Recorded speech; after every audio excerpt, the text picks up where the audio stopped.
Residents of Gujarat, Junagadh and surrounding regions were taken by surprise after mysterious rows of bright blinking lights colliding were spotted across the sky on Monday night, triggering speculations of UFOs.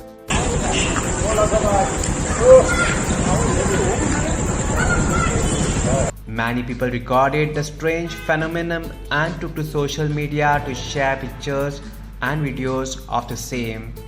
In videos and pictures of the event, about 4 to 7 bright, shining lights could be seen gliding in a row in the sky. Was that an UFO? Putting an end to the speculation, Narottam Sahu, advisor at Gujarat Council of Science and Technology, dismissed the theory of unnatural light sighted being UFOs.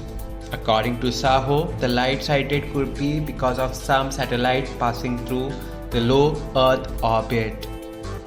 What do you think? What was it? Comment below and let us know.